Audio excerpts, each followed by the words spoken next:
Welcome to your Monday, December 16th Power Hour meeting with Carly and Clare Fulton. We've got about, I don't know how many people here, about 20, 30-ish, and another 30 online, and we know that they're going to trickle in a little as we go. So, this is our last meeting of 2024. Mm-hmm. It's exciting. Can you believe next week is already Christmas? Christmas party. Yes, that's right. Christmas party is tomorrow. If you haven't RSVP'd, it's too late. You can't come. So sorry. No. Right?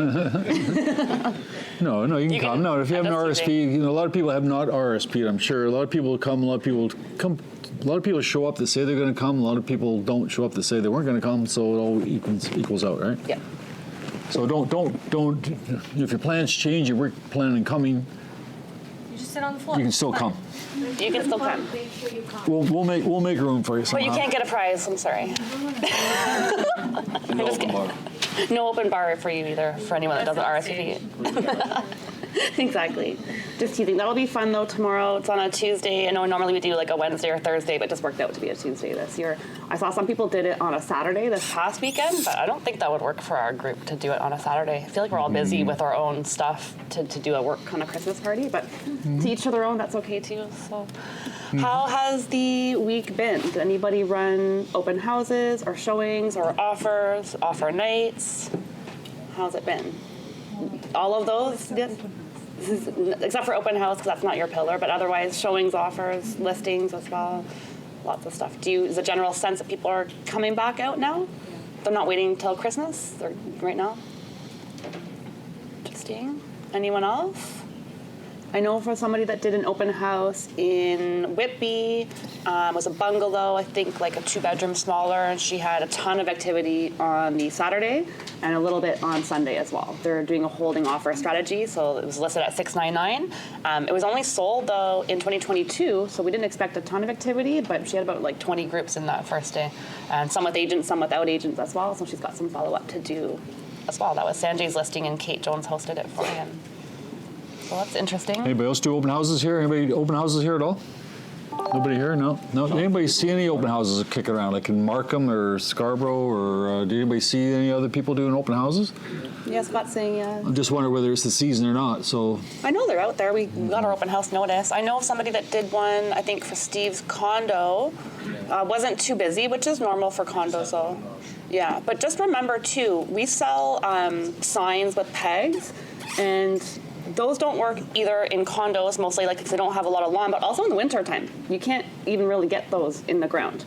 So for new agents, if you're talking to new agents, to remind them, like you can't put those pegs in the ground. They might want to purchase like an A-frame, or for existing agents, you might have A-frames lying around somewhere. We could probably find some if you needed to borrow some, but just a reminder, it might be kind of tough to get them in the ground. Yeah, same with lockbox, right? Lockboxes are being frozen. Yes, I saw some Instagram posts on that. I saw in our WhatsApp chat, people were sharing tips of stuff that you could bring with you to have in your car, so that's not a bad idea. I know Moral had to go on a hunt, and it was frozen, I think, by the time you found it in the end anyways. Did you get into it? Twice. Went back twice, wow. And the third day, and I had people come up and help me with lighters. Yeah. So what's that chemical people sent in the group? It was like an antifreeze? De-icer? Methyl hydrate. So we should give that as a gift, maybe. Maybe that should be one of our prizes for tomorrow. We should start selling those downstairs at the front desk. It's good to have in your car. I read like hand sanitizer too can help de-ice some things. But yeah, so definitely like it's a winter real estate problem, right? That's just the stuff that we deal with. So. Someone said windshield washer. Someone said that too, and then someone countered that though, and saying sometimes like a cheaper windshield fluid wouldn't work. It might actually damage it more. I don't know. I have no idea. It's not my lockbox, so I don't know. I'll say someone else. You're just saying that. You're saying that you put hand sanitizer on a lock. I think how do you get that gooey stuff there? But I'm thinking it's not your lockbox anyway. So. Yeah, no, that's the unfortunate part about doing showings in the winter, and that's going to be. Are there certain lockboxes that are better in the winter than others? Yes, I don't like the ones that have that little knob at the top. That's the one that freezes. If the dials are generally okay because the dials usually has a cover and it's protected. Like ours that come out Comes out of the box. are okay, but anything that has a little tiny thing, those are what freezes. So any of the older ones are like the spinny dials. We shouldn't be using those anyways. Those should be banned. So imagine though the digital lock boxes in our rural areas. I wonder how they do. You can't pour stuff on them. No. Yeah. You must have internet for that one too. You have to have internet and you have to have good weather, so it's interesting. I wonder what they do for condos. Well, yeah. I had a lot of problems when I was sewing in Windsor. In Windsor, Yeah. Yeah. Problems with the app, you mean? It's or? like a Centra logger. It's Bluetooth. So you have to have Bluetooth on. There's a lot of factors in to get in. Yeah. Between your phone and the device. Sure. Even if you try to open 1 minute early, you cannot open. Yeah. I do know that there are times. That's the whole point. Yeah. Yeah. It's interesting. Well, a lot of stuff has happened last week and as of yesterday as well, so we're going to go through all of that. Do you want to go through some stats before we kind of jump into what's changed in the Let's past just, week? I'll just throw it out here, but we want to talk about changes. Just to recap, and we'll talk about later on here, but the big change this morning, well, I don't know if it affects anybody or not, but this morning they got rid of the finance minister. So, and she's supposed to do a speech this afternoon, Oh, good and she timing. quit this morning. So if you're going to quit, that's when you quit, right? Yeah, sure. I think, I don't know if it makes any difference in the economy or not, but the other big thing was the 0.5% difference in the mortgage rates. That was another thing today, and on the 15th was a big decision as well. So it was quite a lot. So Yeah. I'm trying to think. Did anybody here notice a difference when the 0.5 point went down last Wednesday, Thursday, whatever it was? Anybody notice the difference in the marketplace? Anybody notice the difference with the buyers? The buyers are getting back in. Anybody notice any difference at all? We noticed an unfortunate difference. One of our clients got laid off on the day they were going to put in an offer. So that's the yin and yang to these interest rates being cut. Is our unemployment is quite high right now, and that's the con to all of this. So we had a client. They were literally saw the place 4 times, ready to put in an offer that day, and got the message at 10 o'clock in the morning. And that's happening. That's only one example out of a lot, right? So. I would have been under the impression that a lot of people would have made the application for the 15, on December the 15th, make that application for the high ratio mortgage based on the 1.5 million and the 30-year AM. Yeah. But just to remind everybody here, so effective today, yesterday, you can now get a high ratio mortgage up to $1.5 million. You're going to recap yeah, that I want to yourself? summarize. I'm going to Okay, power you can do that. hour through all of the changes. All right, okay, Yeah. All right, so I won't do that then. So I'm looking at the numbers here to see how that affected us. So the 15th, so as of the 15th of December, last week we had 20,654 listings. Today we have 19,700. 500. So So 200 less it's than gone down yesterday. again. So it's gone down even since I did this last night around 7. So this morning it's gone down again a couple hours. So we've lost about 1,000, almost 1,500 new listings. Active listings in the last last week. I double checked just for the sake of it last night. I wrote it down someplace, but I did something last night to find out where the inventory, how come we went down to 19,000. There was about 1,000 in a week. About 1,000 properties per week are either expiring or being terminated. Not sold. Not sold. Well, I've got sales here as well, but so there's some sales as well. But there's a lot of people that just let their listings expire on purpose, or a lot of them terminated them and relisted it. But the end result is a lot of people took the properties off the market. Now we're down at 19,500. Yeah. I signed a lot of suspensions, not signed suspensions, but even like relists for next year. So people are just waiting till January or even the spring. Now, just a reminder here, just for everybody here, Nelson and I get involved with this all the time. It's your client comes to you and says, hey, the season's off. I'm not getting my price. I think I'll cancel the listing, try again in the spring. Anybody had that? Right? And what we're telling you is do not cancel it, suspend it. Because there are agents out there, and maybe you're one of them. There's nothing wrong with this, as long as you're not, as long as you're doing it right. But as soon as you see that your listing's been terminated, then that means it's open market. This person has put up their hand saying, hey, I wanted to sell my house, I changed my mind. So someone else is going to knock on the door and say, hey, if you change your mind again, when you do, I can help you. Whereas it's being suspended means it's still active, they cannot take a second listing. Okay, and I know they're going to tell you, well, the market's this, the market's that, but my experience tells me that sometimes it's not the truth. Sometimes people are bothering me before, saying, how can you list it with that guy? Nothing's happening. Get rid of the listing, cancel it, and then they relist with somebody else. Okay, so that's what I'm saying. It's just be a little careful in doing that. Sales right now, about 2,000 for the first 15 days last year, about 2,000 last year, 2,200 this year. So sales are actually up 10%. Condominiums themselves are actually up 15% from last December, and freeholds are up 8%. Sales per day, about 149 per day, condos 55, freeholds 94 per day. If we compare it to November the 15th, sales for the first 15 days in November versus first 15 days in December were down about 28%, which is normal because now we're getting into the December market. That's a normal market. 28% across the board. Sales per day, back then, so sales per day last month for the first 15 days was 206. This month it's 149, but we expect that. Active listings, 17,000. 9,700 are condos, 7,300 are freeholds, and the lease sales themselves, like the leases that we've leased, they're up actually at 1%. Condos are up 3%, and freeholds are minus 3%. So it's a typical December market.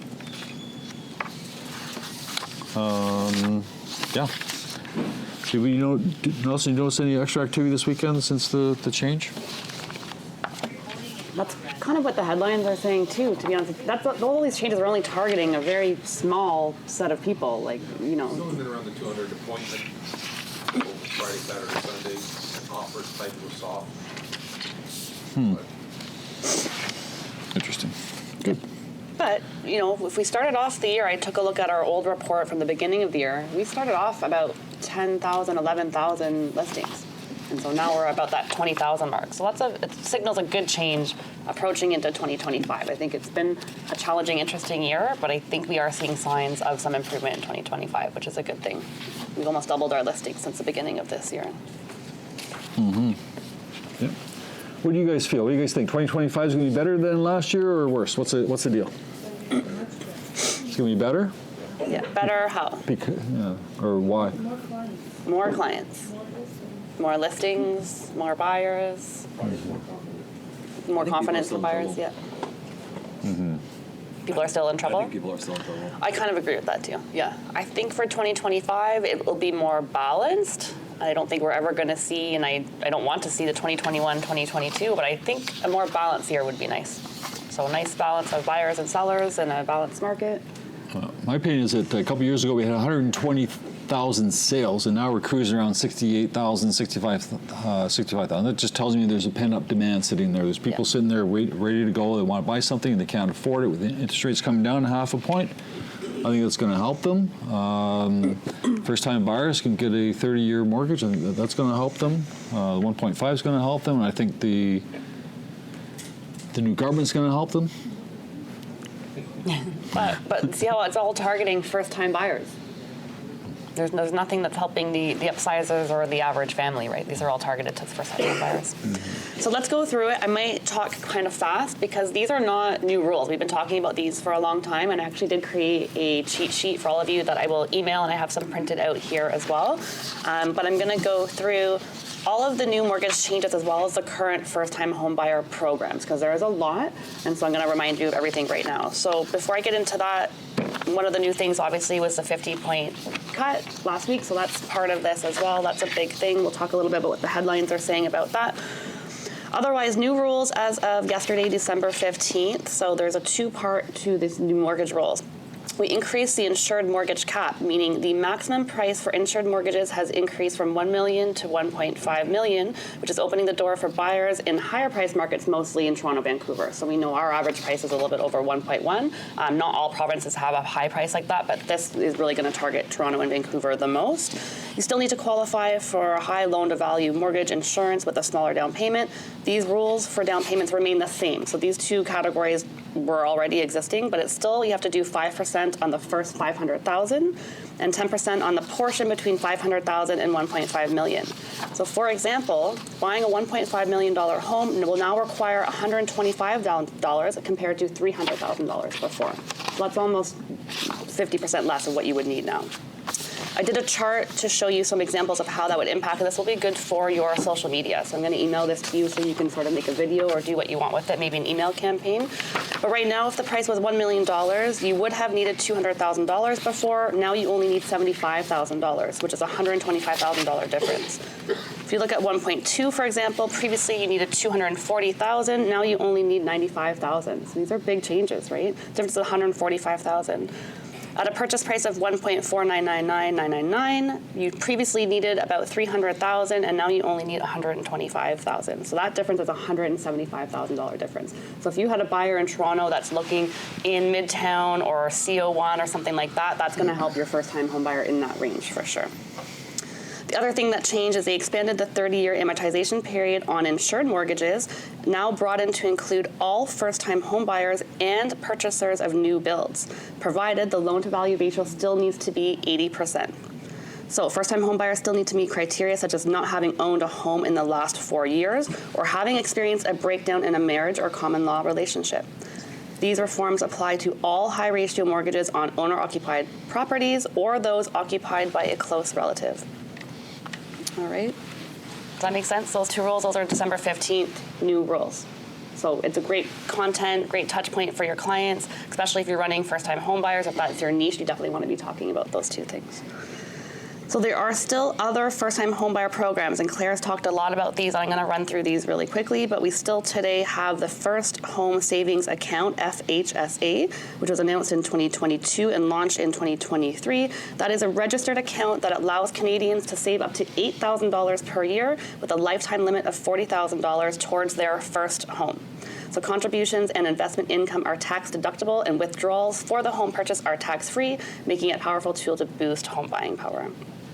There's also the Home Buyers Plan. This was introduced in 1992, so it's not brand new, and is a program for first-time buyers, allowing them to make tax-free withdrawals from their RRSPs to fund a down payment. Originally designed with a $20,000 withdrawal limit, has gone through several updates, and today is at $60,000 per individual and $120,000 per couples. Withdrawals must be repaid within 15 years, which is a long-standing valuable tool for Canadians that want to enter the market. You also still have your land transfer tax rebate for first-time home buyers, first-time home buyers tax credit, that's HBTC, which was from 2009. This is where you can claim a non-refundable tax credit of up to $10,000, which is about a $1,500 reduction in your income tax payable. You also have a GST, HST on new housing rebate. And then in Ontario, there's two other programs that affect the region of Waterloo. They offer a program of 5% of the purchase price of an eligible home. And also in Simcoe County, they have a program to help renters who do not have enough savings to put toward the down payment, where they will give assistance of 10% of the home purchase price up to a maximum of $50,000. So there's two special programs in Ontario for Windsor and in Simcoe counties as well. It's for renters in Simcoe, and then for Windsor, it is also, it says eligible home. It's not necessarily just for first-time buyers. Two other programs that I've talked about before too. Secondary Suite Loan Program. This provides a loan to help homeowners create rental units within their properties. There's also a secondary suite refinancing option, which allows homeowners to refinance their mortgages to fund the construction of secondary suites. There's also currently a GST holiday for developers, which offers a rebate on GST for constructing new rental housing. There's a Canada Housing Infrastructure Fund, which is about a $1 billion fund to support critical infrastructure projects, a Public Lands for Homes Plan, a Housing Accelerator Fund.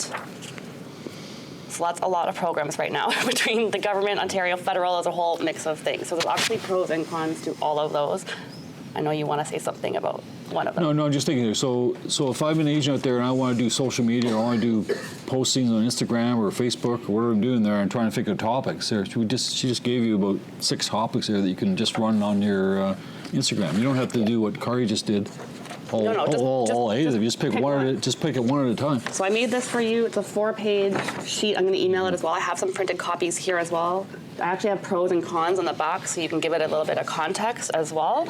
But you know, especially if you're following Caitlin's system and your target is first-time home buyers, or maybe your target is investors, and you want to talk about the secondary suite program, there's lots of stuff to be talking to your clients about, and there's lots of programs right now available. I know I sped through that really quickly, and I did that on purpose. Another $80,000 for a second unit to build. Mm-hmm. Yeah. So obviously there's pros and cons to a lot of the relief, even the new programs, right? Like we mentioned, it's going to help people with their monthly payments, but it's really only targeting a certain amount of people who make a higher income. You still have to have $300,000 average income to even do a $1.5 million purchase, right? So that's only targeting a really segmented amount of people. Even first-time home buyers is a niche market as well, right? So for context, like 80% of Canadian households today earned below 150,000. So our average Canadian household is not even going to support the purchase price of 1.5, but what you would need to qualify. Well. The other thing, 30 years amortization, yes, it's helping first-time buyer right now and their sort of short-term goals, but it's just really extending their debt over the next 5 years also. So that's another con as well. So you have to be kind of careful, right? I think a lot of people just want to get in the business, right? A lot of people want They're just thinking get in about there, today. so. Just get in. Yeah. There's also a GST HST break for you too, as of December 12th. So the Trudeau government gave you an HST break on things like children's clothing and footwear, diapers, car seats, toys. I don't know why jigsaw puzzles is listed separately. Video games, physical books, printed newspapers, Christmas and similar decorative trees, and food and beverage related services. Do we get a break on our holiday party tomorrow? Do you know? No. So I don't know. What do we think about the tax holiday break for yourselves? It's stupid. Why? Because tequila's still getting drunk. It's for December 14th to February 15th. It says you do not need to save your receipts unless you're accidentally charged and you need to ask the supplier for a refund, but it's going to be refunded at the time of purchase. So if you were a small business right now, that would be something to implement into your POS system. That's a little bit of a headache as well, right? You think they're going to do that $250 thing too? $250 for everybody? Does that make any sense? Does anybody here think that's a good idea? The $250 from Trudeau or $200 from Ford? I think it was Ford. Yeah. Why don't they just take that money and pay down the debt? I don't know, like 200. Is that going to make a big difference? Maybe some people. I know some people would, but I don't know. The bad part is they want to give you $250, but it's going to cost them $500 to pay somebody to write you the check. $2 billion in debt, so $5 billion is not going to So that half a point discount there from the mortgage there. So what that does for you down at the street level, it changes the prime lending rate from 5.95 to 5.45. So what it also does, by reducing the half a point, it reduces anybody with variable rate mortgages. It reduces those payments quite a bit. And what also has happened here, because of the market itself, sort of, I'm going to go by, I'm not going to read this, going to go off the top of my head. As I understand it, the variable rate mortgages are based on this, and your long-term mortgages, your 5-year fixed mortgages, are based on bond rates. And I'm reading here that the bond rates have actually gone down a little bit as well. Which means your fixed rates are not moving. So that means that means that your variable rate mortgage has gone down, and your fixed rate will go down a little bit too. Yeah. Right, as of right now, though, they're not going down yet. Right? So Well, I think hopefully they probably already did it. Okay, good. They may have already done it. So that's a good news for everybody. They're both on the variable and on the fixed side. So it's good news. Yeah, I was reading that fixed actually went up and that they're going to hold strong. I'm reading something that says that right now fixed aren't moving at all. All right, so here we go. I got to read it then.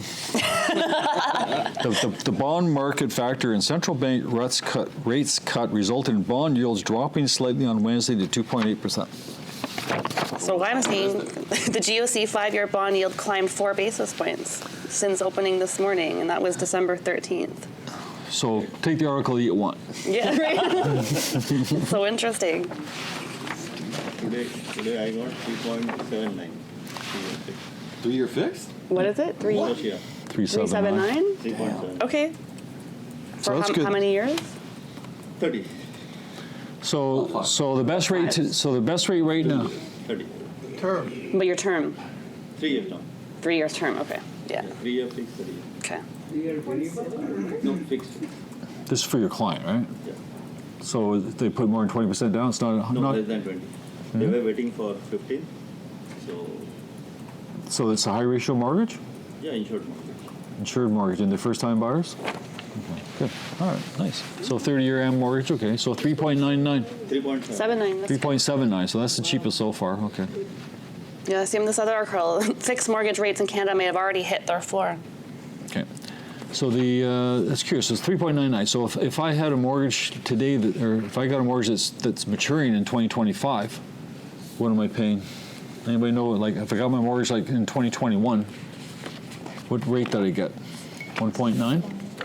Yeah, just under 2. 1.9. So today it's 3.9. So it's still up quite a bit, right? It's still a cheap rate, but for those particular guys, it's going to be a bit of a struggle still for them, right? What would you advise people who's expiring in 25? Well, they're going to have to get a three-year. No, everybody's saying variable. I think it depends Everybody's saying on variable. their risk tolerance. You know, like are they comfortable with variable, knowing what the trend is, but not knowing necessarily the future, or are they somebody that wants to know exactly what's coming out of their bank account and they're okay paying a little more for that security? They may still go with a fix, but maybe for a shorter term, for 1 to 3 years until it becomes more stable. But I think it depends on that person's situation.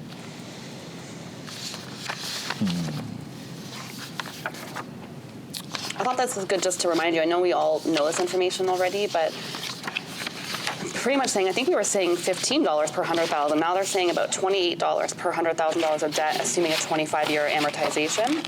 So for a $400,000 loan, that's a savings of about $112 a month. But how these rates are going to affect different types of mortgages, right? Because there's different types of agreements with lenders. So on your adjustable rate mortgage, that's going to impact both your interest rate and your monthly payment. If you're on a fixed payment variable rate mortgage, this is where you have a fixed payment per month, but the rate actually changes, so it really just adds time to your mortgage. The rate cuts basically means your payment's going to remain the same even when the interest rates change. However, your payment would then be split between interest and principal, so more of the payment will go towards paying down the principal, which will allow you to pay it off a little bit faster. It also is going to impact your HELOCs and your line of credits in a positive way as well, so adding a little bit more back into that. Then you could be in a fixed rate mortgage, which today's rate cut won't affect your current payments because your rate is locked, but you're benefiting from a lower rate most likely depending on when you signed up for it. So again, it's going to impact everybody a little bit differently. Back and forth. But just go back and, yeah, I think so. This is curious here. Back in the 1950s, there's only 2 people in the room who remember the 1950s. You and me. 95% of all homes in Toronto were detached. Oh, wow. That's a cool stat. All right? So 95% of the homes built in the 1950s and 60s were all semis and detached houses. And today, it's only 38%. The rest are now condos, condos, towns, urban towns, all the different things in there. So sort of things have changed over the years, right? The difference between freehold and condo? Freehold what? Like grouping like the townhouses. Single detached homes made up to 95% of new homes built in the 1950s, and 41% would have been surpassing single detached. 41% of new residential buildings today are condo, and 38% are detached. Makes sense, right? Yeah, we know that. We talked about that too, and the building of condos has changed so much too, but the demand for single-family houses is actually... This guy here wrote something here, and someone here reminded me, I don't know if it's true or not, Varan's not here, but pre-construction guys, what this guy here is saying, he's doing a 2024 in review, but he's saying here that the government somehow, Canada's major banks and the Office of the Superintendent of Financial Institutes have adopted a controversial approach to mitigate risk, which they talked about. Risk being when people bought pre-construction, they bought it at $1,500 a square foot. The resale market's $1,200 a square foot. So people are buying condos in pre-construction that are worth less today than what they're paying for. And rather than, imagine that, like a whole building's been sold. You've got 200 units there, and these things have all sold. All of a sudden, none of them are appraised. So imagine the chaos and everything else would happen there. So somehow the government has allowed them to use what they call blanket appraisals, meaning that they'll accept whatever they paid for it as being the appraised value for financing reasons. Do you follow me there? Mm-hmm. So rather than all these people defaulting on these mortgages, that they're going to close their eyes to the current value appraisal and just based on what they paid for it. So that's going to relieve a lot of people that are bought pre-construction. That's going to save a lot of tear there, but it still doesn't fix the fact that they're paying $1,500 for a 1,200 square foot unit. So. Yeah, which would be okay if you're living in it. Developers and builders are banks anyway. They bought them already. They have the loan. The banks don't care anyway, as long as they get their money. So it's the guy that's buying it I'm concerned about, right? Mm-hmm. Yeah. Speaking of pre-construction, so we talked about the one building going under default earlier this year. So Tridel was selected as, or their bidding to be selected as the new development manager. They have not secured a buyer yet, but currently SkyGrid is a development manager, and now that is going to be passed over to Tridel, hopefully. So in the meantime, they still have been building more towers. They haven't stopped construction, even though they've ran out of money. But Tridel, having experience building in Toronto and all over Canada, truly, will be maybe a good fit for the one to get it done. Because currently it's under construction, it's being started already, so someone's got to finish it somehow. So hopefully Tridel will step in. But like I said, they've still built an additional 34 floors in the meantime of all of this. They're at currently level 76 right now, and so Tridel would come on board to complete the construction of that. Be interesting. Is there any action going on at that site right now, or is it all shut down? Yeah, no, the SkyGrid currently is still building right now. They did 34 floors in the meantime. Yeah. Wow. Yeah. Tales from the street? Tales from the street. Okay, you have a, we got, how do I put this to make it fun? I don't know which tale you're going to tell All us. right, the condos. So we sold a condo, conditional, 1 day for a status certificate. And the buyer phoned up our agent and said, you didn't tell me about pets being restricted. My buyers have a pet. And there's no pets allowed in the building. And you didn't tell us. And there was problems, right? I'm mixing this up, right? Do you guys see a problem here? Do you guys? Yeah. So we have a listing, and then we go to the agent and we say, oh, what are you talking about? I checked off pets no on my data sheet. And we say, okay, that's good. And then he shows us, he's an old agent, right? And then he shows us our, and we know what this looks like. This is called a broker sheet.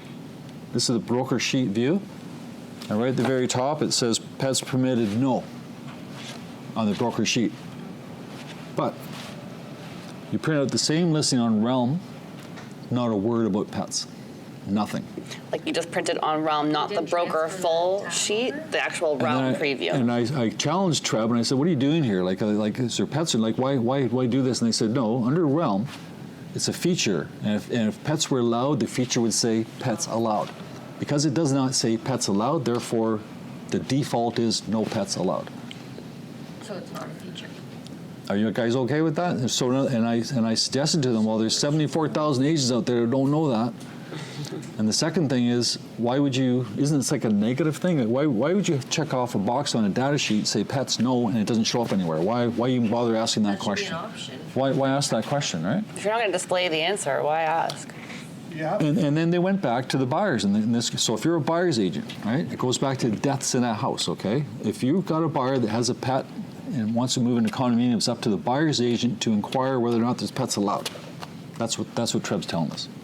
Not the, it's not the list. What does show up in the status certificate? Which it did. That's how they caught it. Yeah. Right, but okay. In better times, there was no conditions on offers, right? And people were just buying it without the status certificates, right? So there's the issue. So be very, very careful. Pets permitted no doesn't show up on Realm.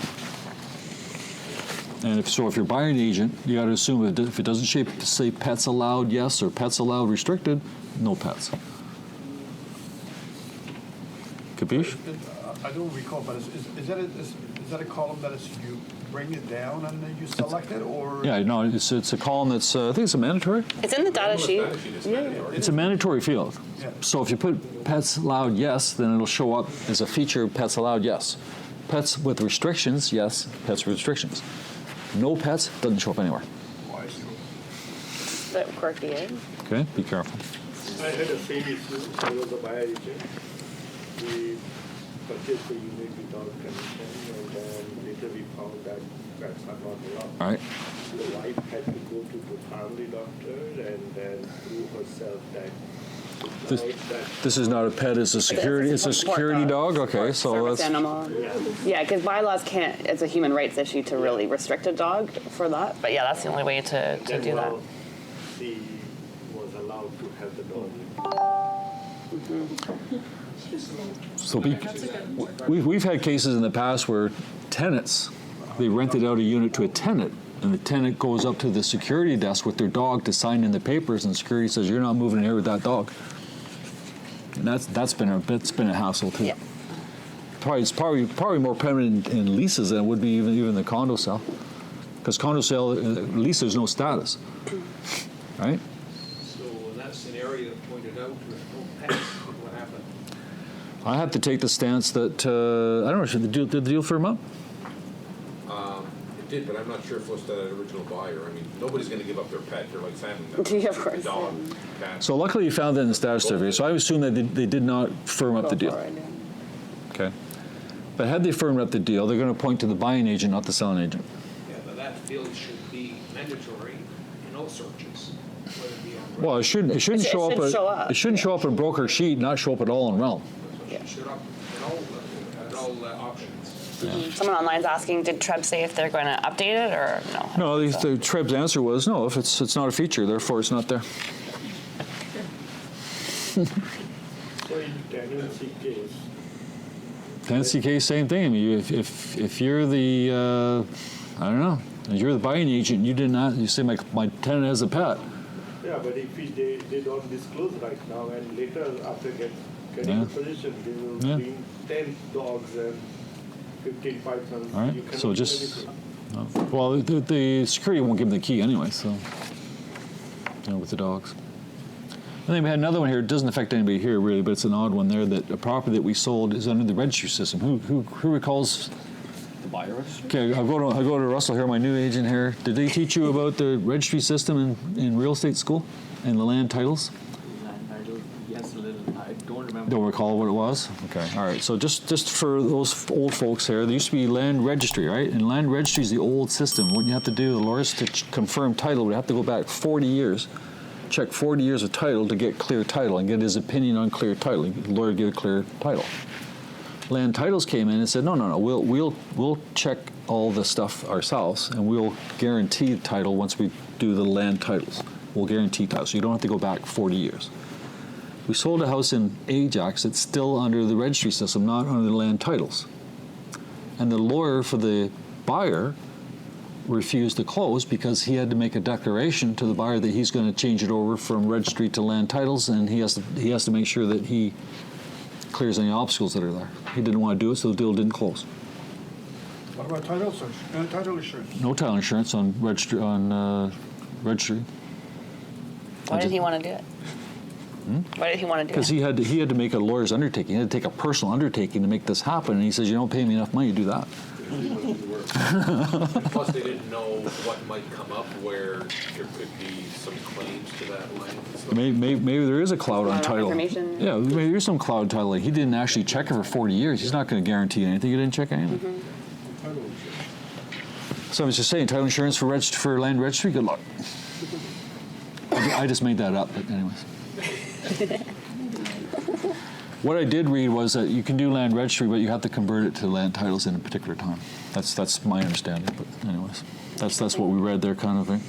How old is the house? Built during the war times, built in the 45s. Those wartime homes in Ajax.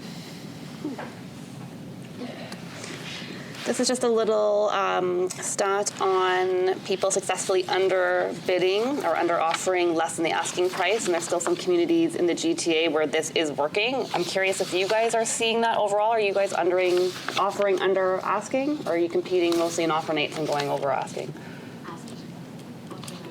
Under asking, right? So this stat is saying that 75% homes sold in the GTA last month went for less than asking. So that is up 5% from 70% in October. And so the areas that are getting hit the worst in terms of a home being sold under the asking price was North York in Toronto, King, Oakville, Brampton, and Milton. So it ranged from about 150,000 to about 100,000 less than asking. So if you're running buyers in those areas, it's just interesting to know that most of those, they're being hit the hardest in terms of receiving offers that are, and accepting offers that are under the asking price. This was interesting. I think it's relevant to people right now who are trying to save taxes for their children when passing down inheritance. So we know that there's about $1 trillion of wealth being passed down over the next few years from boomers to their children. This person asked a question into this magazine related to his kids' inheritance. He wanted to know about his how he could save taxes. Basically, his tax-free savings account was already full. Mandatory yearly registered retirement income fund, so this is your RRIF. Withdrawals elevate, so are higher than the pension income, which is what raised their income taxes. This person also moved from Ontario to Nova Scotia, so that's a bit irrelevant to my point, but he's basically asking this question because he got hit with a lot of taxes, so his question was, how do I save taxes for this in the future? And it's kind of interesting, I hadn't heard this before, maybe Claire you have, but this person is suggesting that you could pay a little bit more in your annual taxes today as opposed to saving it all when you withdraw your RRIF at the end of the year. So they're saying you could withdraw a little more than your RRIF maximum every year, pay tax on that amount, and then contribute the excess, so the money that you don't need to support your lifestyle, to a TFSA. Now, in that case, his was full. This is assuming that you could still make contributions to it. So saying adding modestly to your taxable income would feel a little painful at first, but it could pay off nicely over time. He's also saying, note, if you live to be over 90 years old, the problem is not likely to be significant either way. So he's saying basically a great way to beat the tax man is to live a long, great life. So we've said the reverse before, which is to not live a long life. But he's saying if you do end up living over 90, then you don't have any problems. But we know the reality is that is sort of hard to achieve. So the example is, let's say every year starting in 2024, you withdrew $10,000 from your RRIF. Assuming a marginal tax rate of 30%, you would have an additional $7,000 in after-tax income. You could then turn around and take that $7,000 to a TFSA to shelter future growth on that amount forever. If you lived another 14 years, that sheltered amount would almost equal $100,000, and the growth on those 7,000 contributions could amount to a number well in the 6-digit territory. If you do that, a 6-digit amount would not be subject to tax, and if you don't, and it's all in your RRIF, then the whole thing is taxable to your estate the year that you die. It's at a very high tax rate.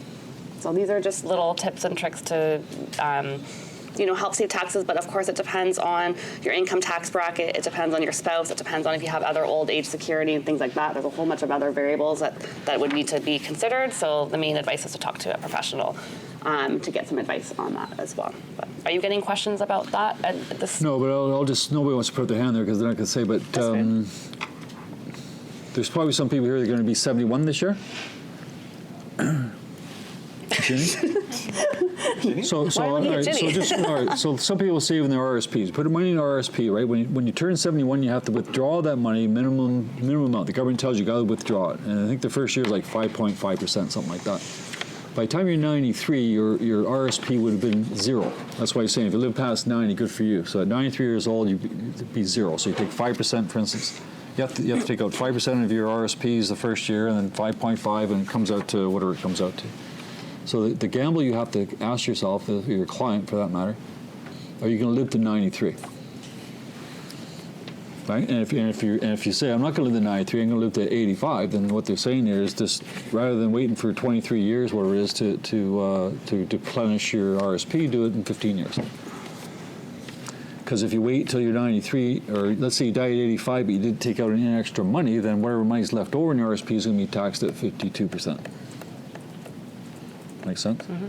Just another thing for those people who are also retiring, or nobody's going to put up their hand here. Some people will take their OAS and their CPP at 65. Some people will take it at 60. Some people will take it at 70. Right? It really depends on when you want to take it. But if you're collecting CPP, then tell your accountant do not pay CPP. Because you're collecting CPP and you're paying CPP at the same time. There is an advantage to it. There's a very slight advantage, about 2 or 3% difference. But you're paying about, I want to guess, like $4,600 a year or some crazy number that you don't have to. So if you're collecting CPP, my recommendation is do not be paying CPP. Thanks. Some guys just be a long year. 20 years from now, you say, yeah, Claire said something about that. So, right? So be careful. Yeah, you have to fill out a form. You have to follow with CRA saying that because I'm an independent contractor, because I'm collecting CPP, I'm not going to pay CPP. And it's a declaration to declaration out. So, anyways. And also, while you're out here, while you're thinking about retiring, anybody who's got time in their hand, the Ontario government came out with a emergency plan. I think they came out they announced it on the weekend. So if you're the type of person that's strong and healthy and you want to do something for the community, every time, once in a while, you'll get these disasters that come into Ontario. It could be a flood, could be a snowstorm, could be some kind of disaster. They want volunteers to register with Ontario and take a course and register yourself so that if they do require people to help with the bushfire or help with collecting food or helping distribute food, you can volunteer yourself and they'll call on you to volunteer for this service. So if anybody wants to do something like that, then it's registered through Ontario, and it's obviously it's a no pay for this, but they'll take you to a course. You got to do police checks, and you have to do on a 1-week course. But you can be doing what else?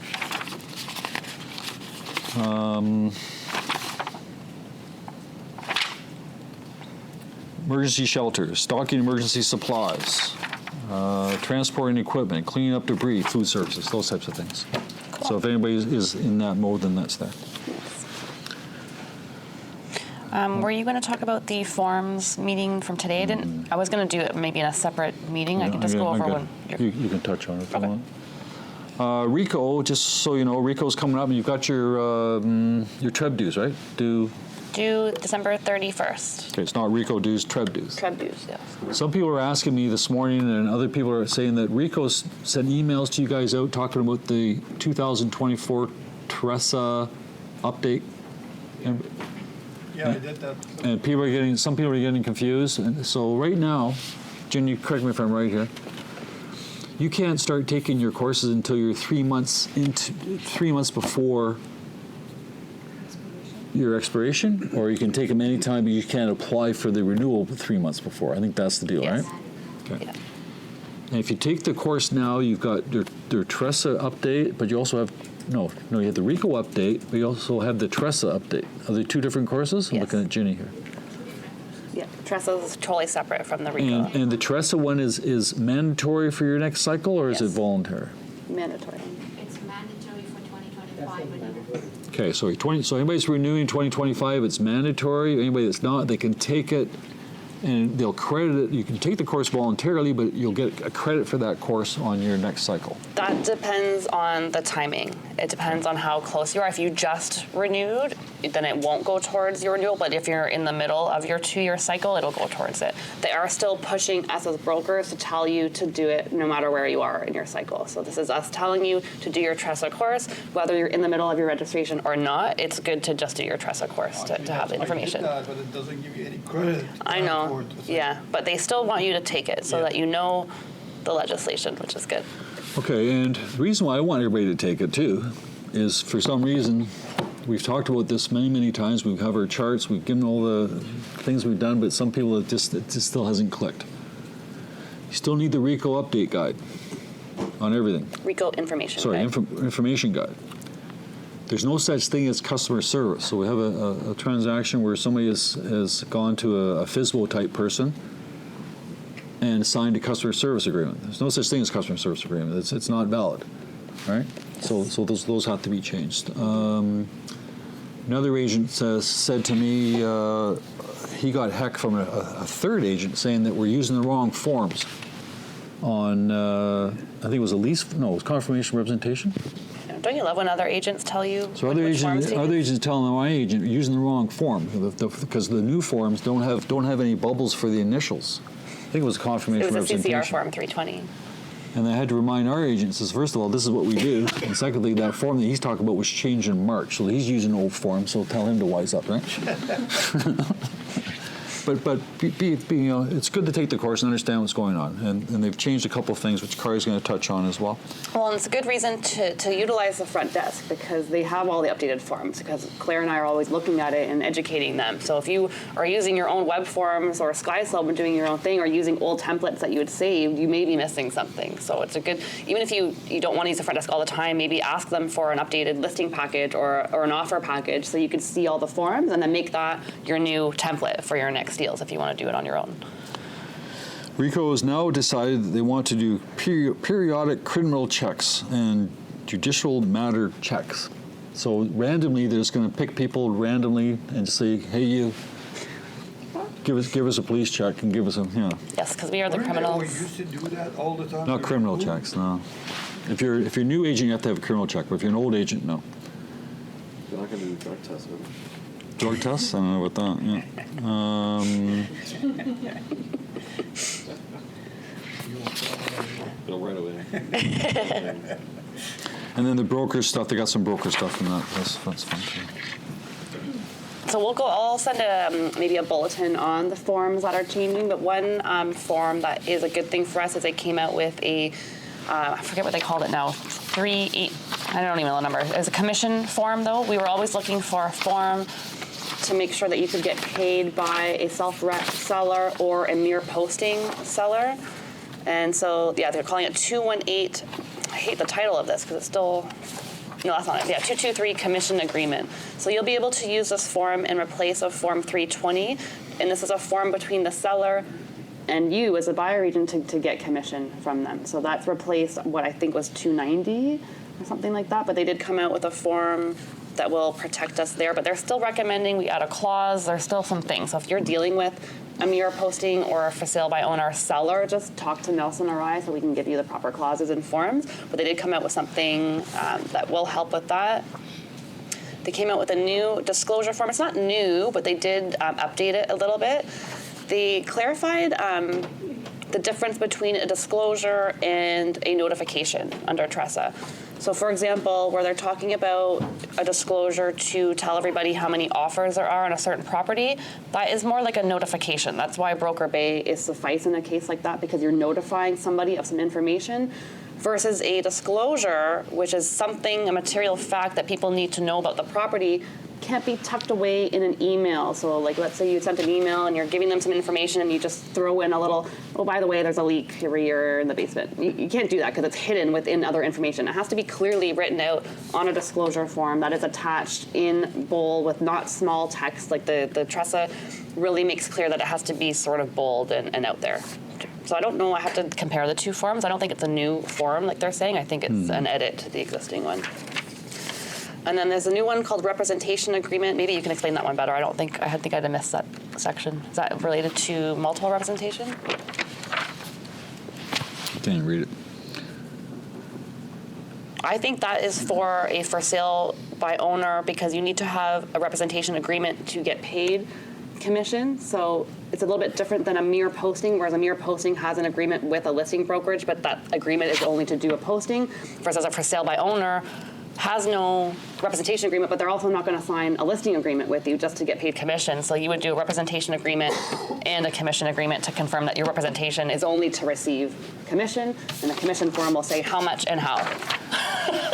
And I hope you don't have to deal with a for sale by owner or a FSBO, but we have dealt with it in the past. Every time I talk about it, the next week I get a question about it. So I'll go through it a little bit more clearly and maybe even do a separate training, or I'll send out a bulletin on it. But yeah.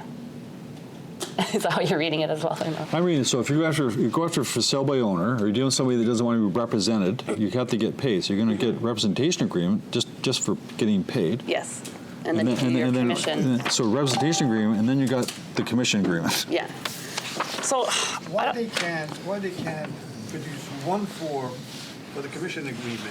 And because technically one form is between the brokerages, the agents, another form is between the seller agreeing to pay a commission. So they're different purposes.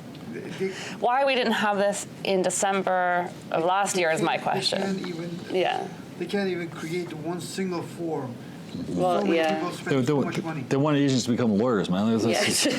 Criminals and lawyers. So I just redid the workflow because I thought the only changes were getting rid of customer service. I didn't know about these changes, so now I have to do our workflow again. So I will send a 2025 version too already. We're not even in 2025 yet, but I will send that out. And like I said, the girls will always have updated forms. And if you have questions, just reach out to us. Just talk it through if you're dealing with a situation like that.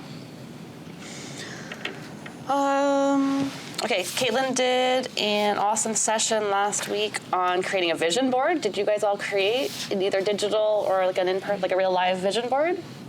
I received Yeah. a lot of credit. Yeah, I know Caitlin was printing some in color, which she can still do for you. I think that was a really fun session. We got a lot of good feedback from it. I think you guys liked it as well. Yeah, I think it was fun.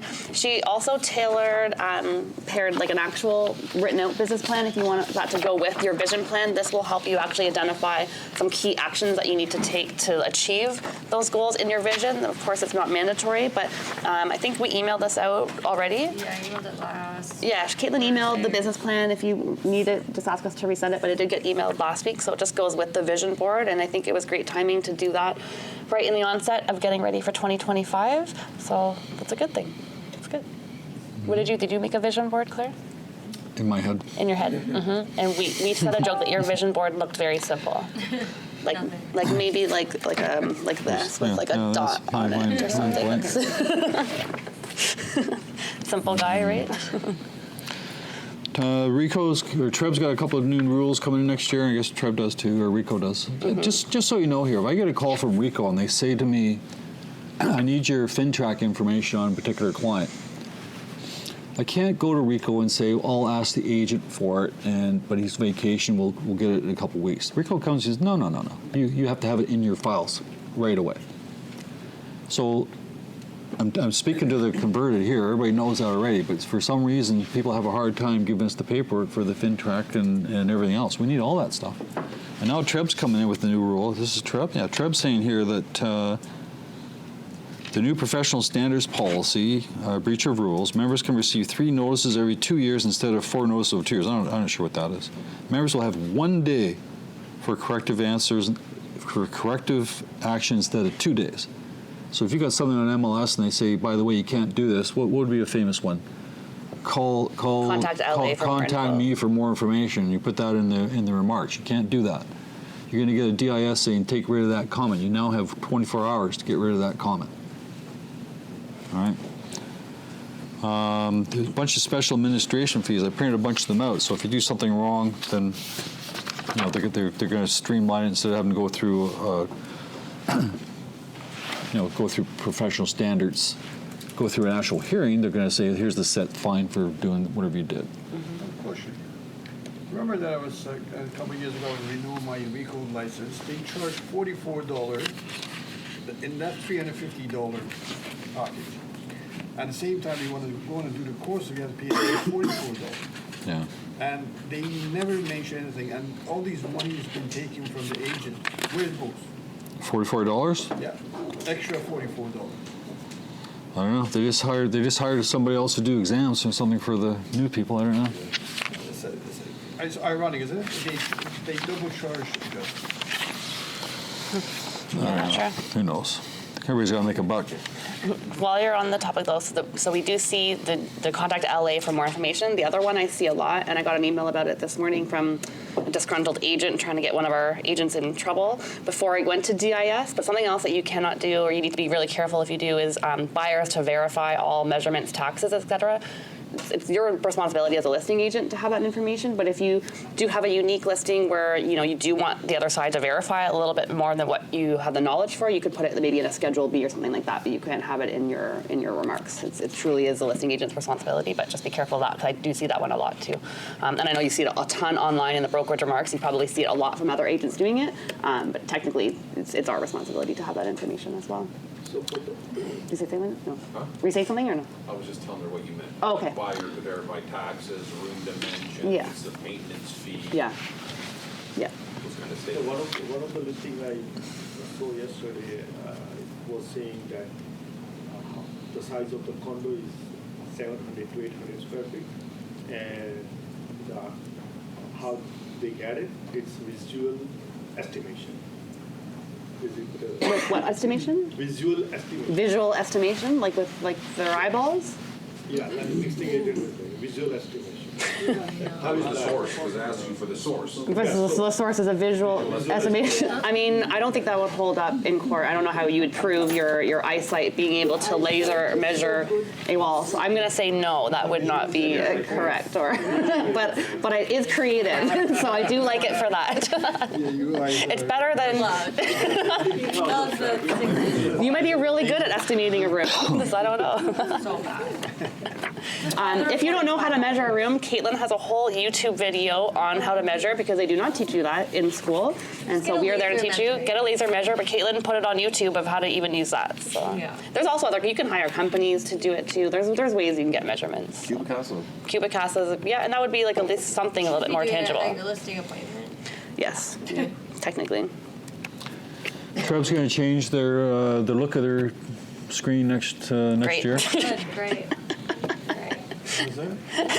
They're just changing. They're changing the layout of Trev's what it going looks to change like. the look of your of the web page. So remember too, there's a Treb home screen, and that's where you get to first, and that's where you can get your market stats and your member hub, and then you go to search properties, and that takes you to Realm. People get that confused. So the Treb homepage still exists, but they're going to change the look of it. So I know we're going to. Did they say when? Because we They said a month, so it'll be January. I stopped doing training videos on tech. The screen changes every day. I know we're going to get panicked. Where is Treb? Where's the market stats? Oh gosh, it's probably going to look so different. So is it necessary to change all those things? They're just spending Was it necessary to be wrong? Yeah. Web designers. Kari, I also got I got questions on the fees. A lot of, if you've been in business for a while, people are going to e-commerce. Oh, and it will yes. show that your balance is 0. You need to go Fair. to Member Hub. Hub. Okay, so Caitlin's just saying it's not in the e-commerce section they got rid of, so that section doesn't exist anymore. Where it is when you log into Treb, it's right in the middle, it says Member Hub, and that's a whole new Member Hub for your professional development, your Realtor.ca profile. I think it even has open house stuff in there too, but that's where you're gonna go to pay your fees. It's in Member Hub, and you will get an email hopefully once a week until then. I will have access to who hasn't paid, so maybe we'll start doing our reminders after the Christmas party as well. We'll try to help you out as well. But yeah, it's in the Member Hub. It's a new section of Treb. Otherwise, you'll think you have 0 fees. Yeah, you'll think you paid it off and you didn't, but you'll get reminders too when you haven't. Trevor's also got 2 more things on there. They've got that thing called the Rental Beast Pro, Rental Beast. Has anybody looked at that? Apparently, I don't know, apparently you can put, I don't know what it's for. You looked at Rental Beast? I haven't, no. Nobody else? No. I did when it first came out, and then I Apparently it's saying here the 1,000 of owner source rental listings. So you get owner source. So apparently they've got owners that are putting properties on this site here. So if you want to find out stuff that's not MLS, I guess you can find inventory that's there. You can brand yourself. You can do third-party integration. You can upgrade to, I don't know, $30 a month, and I don't know, it's for rentals. Also, Habistat, something there. It's if you're really into stats and you want to do graphs and charts and types of things, and that Habistat, meaning statistics, you can get all kinds of things on there. So there's 2 web pages I don't think anybody's going to use. Okay, I'm going to end. Are you have anything else, or I'm going to end off one more thing. I saw an article this morning about burnout, which I thought was pretty applicable, right? Because we're right at the end of the year. I know a lot of agents are still burnt out from even like 2021 time, and some agents had really good years these past 2 years. So these are just some tips if you are approaching burnout. Some symptoms to look for are constant exhaustion, growing detachment, negativity towards your work, reduced effectiveness on the jobs, all these issues that can weigh heavily on you right in the middle of a holiday season. So as we're getting ready for holidays, all your clients are now starting to come out as well, so it's really easy to get burnt out. So some tips from a female broker in the area. She was saying to go to a spa for self-care relaxation, so that could be Spa Thermia, could be Go Place, 2 of which may be prizes at tomorrow's Christmas party, so that would be good. She's also saying, we also get burnt out because we're always turned on all the time. Typically, agents are very outgoing, creative, we're networking, we're attending to events, we're always sort of working, and it works for us because we get business, but then it just continues the cycle of being burnt out because we're always turned on and then we're just working and it's constantly going. So they're suggesting like doing fun, simple activities like puzzles, reading a book, something that is a little bit new and different, like trying a new sport, maybe a new home project, maybe volunteering, like Claire mentioned before. This one is saying don't drive whenever possible. I think it's going to be really hard as a realtor not to drive, but they're saying if you don't have to drive somewhere, don't. Just leave your car, try to walk wherever you can, learn to let go and have fun. quit saying yes to everything. So it's really easy for realtors to want to say yes to everything. My husband's staring at me like I'm crazy because he's one of those people that loves saying yes to everything, and I'm very comfortable saying no if I need to, so that's okay. And collaborating and delegating. So we have a really big team of agents here. There's about 30, 40 of you in the room right now. Another couple hundred online. There's 400 of you total. So if you need help and you need to delegate, you're going on vacation, utilize each other, come to me. I can pair you up with somebody who matches your personality and your client base. But just be careful this holiday season because it could be easy to get burnt out, and we're going to have a lot of fun tomorrow at our holiday party, which is just holiday. It's not awards. It's not anything business. It's just fun and prizes. And we will do an actual award event in the new year, probably coupled with some sort of training and fired up event. So we will celebrate business, but for tomorrow, it's just fun and good food and company. So, yeah. And finally, selling a house in December, is it a good idea? Why? Are you repeating our reel from last week? Are you trying to up me on Instagram right now? No, I don't know. Oh, okay. So why is it a good idea? Less competition. Because the house is probably in their best condition, other than the summer. House is all dolled up, right? All dressed up in Christmas, Sellers are serious, motivated. Buyers are serious. Serious buyers are out there. Serious buyers are out there. They have to buy. They have to do something. Maybe they pay a little bit more for being more serious. So right. So it's a good time now. Come January, there's going to be lots of competition. As I said, the listings went down to 19,000. Less choice. Yeah, you're gonna have I think even more listings and more buyers are going to come out. So you're going to be competing, right? Yeah, I think generally the market's going to be strong. I think the market's going to be fine. With all the things they've done with the interest rates, 30-year amortization, first-time buyers, and first-time buyers generally, I think the market's going to be outstanding. Yes, we will have a great year. Good. Anything you want to talk about? Any tales or listings you want to promote? Anything before we end the last meeting of 2024?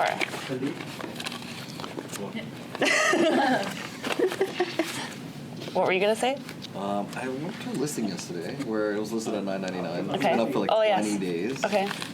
No offer date. I looked through the history. Yeah. No offer date. This is a good question. It's a good question for Claire. I'll repeat it. So this is a listing, been on the market for about 20 days to a month, $9.99.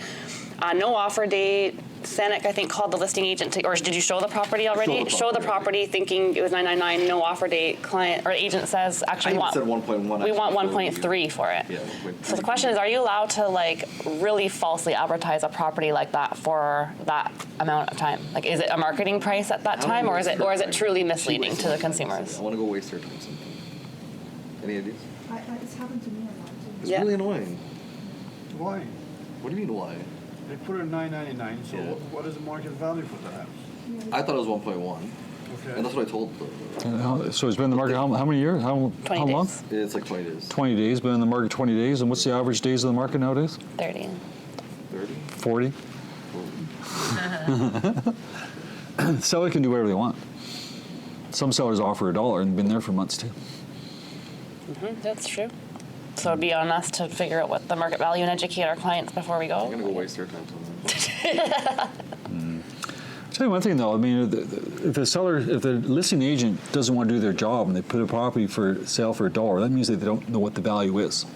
So they want you to do your things. You find out what the value is. So and that's why they never sell. Has anybody seen a property listed for $1 sell? Have you ever seen one else? So if I offer Maybe once or then what he will do? Present it. He'll sign it back for what he wants. Yeah. No, he'll say, "Don't insult me. I gave you a full price offer. What do you want me to compete?" $2. I gave you full price. I gave you a full price offer, and you're insulted. And there's no other offers. Now you want my buyer to compete with themselves? No, but sometimes he has to talk something, right? Like if I am listing at $1. Yeah, he's gonna Someone say. is offering me $1.25. Yeah. Now it's a point of argument that how he will justify that price. Whatever they have in their mind, they have to give something. Yeah. So Chances are you wouldn't get anything. Chances are they're going to tell you, "Don't insult me." And that's it. That's the end of the conversation. Probably the seller's direction says don't present any offers that are less than $1 million. Pardon me? Yes, Pravesh, yes. Can you which, sir? We missed it. What Say did you some bad say? is words. there anything in the record that I cannot swear to? The last thing, just a reminder to change all your 2025 campaigns in your emails. So if you have auto campaigns in Hub 21, I actually haven't checked if they're available yet, but I will. They should be, right, Caitlin, today? They're ready. They're ready now? Okay, good. 'Cause so to change your campaigns, you have to reset them all for 2025. If you're somebody that's on my list where I do it for you, I'll just go in and do it. Or if you need help, let me know. But just a reminder to like clean up your CRM, get your 2025 campaigns ready, because otherwise January they won't receive anything if you don't reset it. Any last comments, Caitlin, in the background? And we're going to do training again in the new year. Yeah, but we're switching Leader's Edge. We're going to change up Leader's Edge. We did Leader's Edge for about an entire year, I think. We did it every Monday before the meeting at 12. And now, do you want to tell them who we're switching it to, or let it be a surprise? Yeah, I think we're going to switch it to Sirhan. We're going to switch it to a Sirhan leadership program, just to change it up a little bit. Ryan Sirhan. So he has a similar kind of coaching thing. Well, I think we'll do it the same thing in the office, I guess, on Monday still. You'll just determine that? I don't know if he's like live every Monday like Chris, but he creates new content all the time. Cool. So. Okay. It'll be good just to change it up a little. Yeah. It'll be the same thing though in office. Oh, and then Ginny's reminding me too, we still have the holiday nook set up in the boardroom. So that's a great excuse for yourself to do a quick little market update video or a video on any of the programs I talked to, or bring your family in if you want to grab a quick photo. It's there. I don't have a sophisticated booking system. Just let me know when you want to book it and I'll put your name on the calendar. But it's donated by Rahi, our stager, and if you want her name, let us know as well. But it's really cute. She did it a little bit different this year, so I like it. Make some reels. Yeah. And then we'll see everybody tomorrow at our holiday mixer party. 6 p.m. Yep, tomorrow, that's Tuesday. right. Tuesday. Okay, well, we'll celebrate tomorrow. Have a great day, and it's been a great year, and we're going to have another great year in 2025. Take care.